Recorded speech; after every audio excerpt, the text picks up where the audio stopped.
Hello everyone, welcome to Taglish Recap, ang inyong source ng Taglish Manhwa Recap content, in Taglish para mas feel ninyo. Simulan na natin. Nang pumasok si 5th Prince Jiruiwan sa palasyo, binati niya ang Emperor Jaeshinga.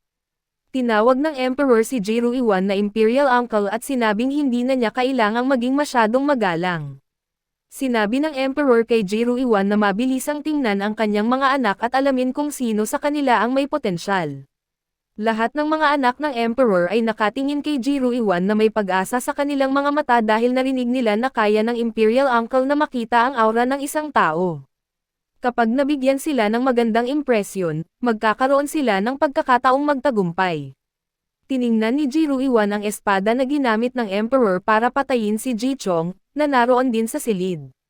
Pagkatapos, tiningnan niya ang mga anak ng Emperor na naghihintay na tingnan siya para makakuha ng aprobasyon mula sa kanilang ama. Pero wala ni isa sa kanila ang espesyal. Naisip ni Jiruiwan na mabuti ito, masasabi niya ang totoo. Sinabi niya sa Emperor na lahat ng prinsipe at prinsesa ay may potensyal, pero kung gusto nilang magpakita ng natatanging aura, kailangan pa rin silang sanayin.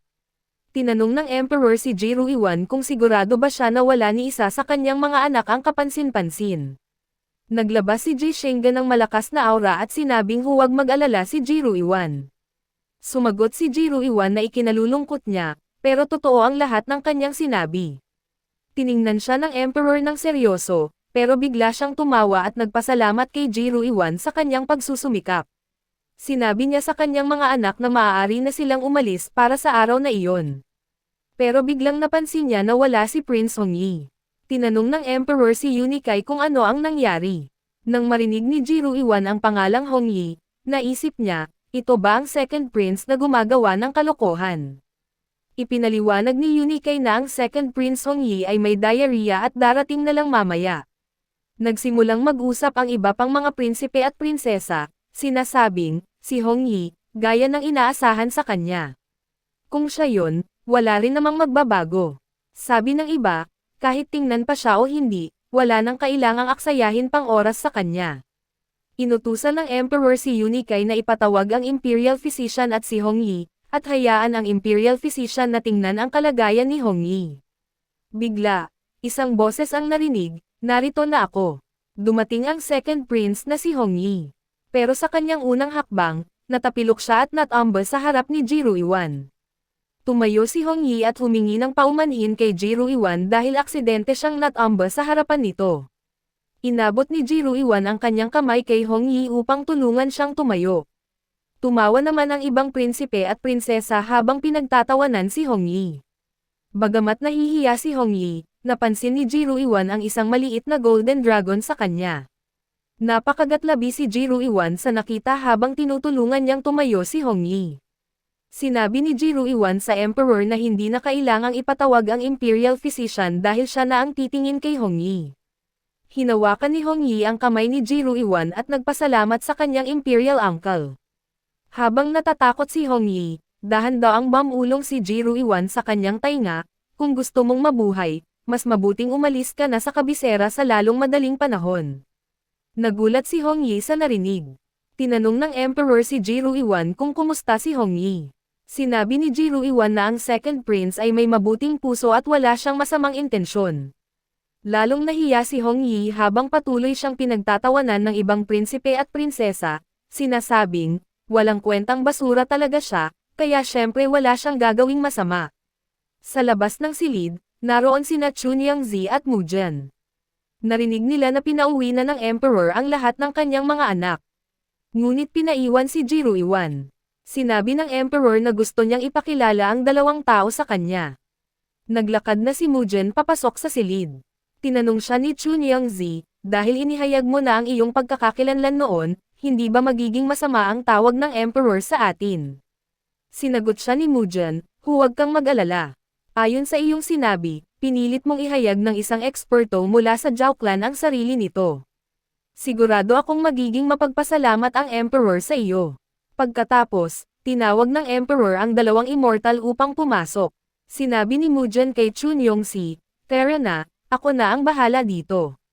Sa kabilang banda, may mga taong nag-aaway para sa pagkain. Isang servant ang nakatingin sa kanila at iniisip, unang putahe pa lang ito, pero ang mag-amang ito nag-aaway na. Ang nag-aaway ay sina Duke Zhao at Zhao Jinyo. Nag-aagawan sila kung sino ang kakain ng pagkain, at nauwi pa sa santukan. Pero pareho lang silang umaarte. Sinabi ni Duke Zhao kay Zhao Jinyo, ang layo na ng narating natin, pero wala pa rin tayong nakukuhang reaksyon. Gusto nilang makuha ang reaksyon ni Baichuan, pero tila hindi ito natitinag.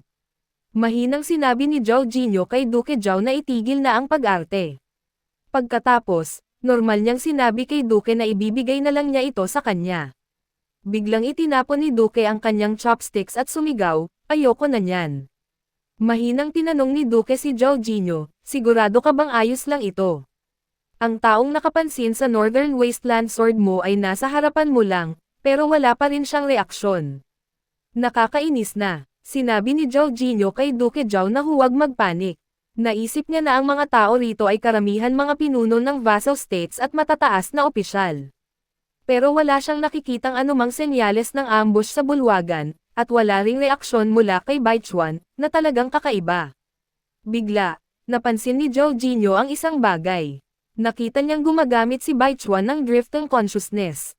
Pero bakit? At nasaan ang Fifth Prince?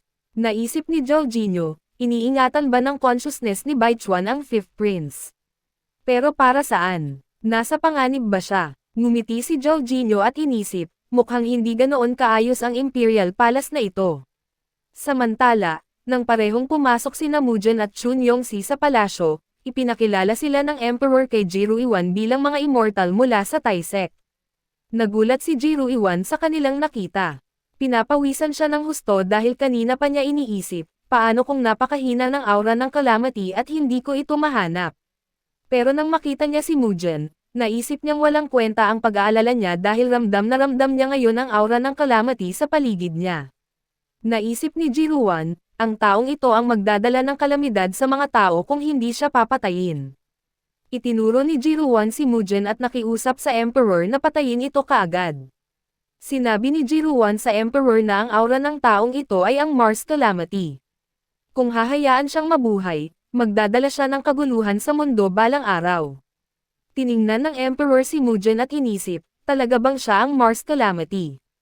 Hindi nagalit si Mujin at sinabi, ngayong araw, nagdaos si His Majesty ng isang banquet sa palasyo, pero lasing na ang prinsipe bago pa man ito magsimula. Hinawakan ni Jiruan ang espada ng Emperor at habang binubunot ito, sinabi niya, maghanda kang mamatay, ikaw na masama. Nagalit si Chun Yongxi sa narinig.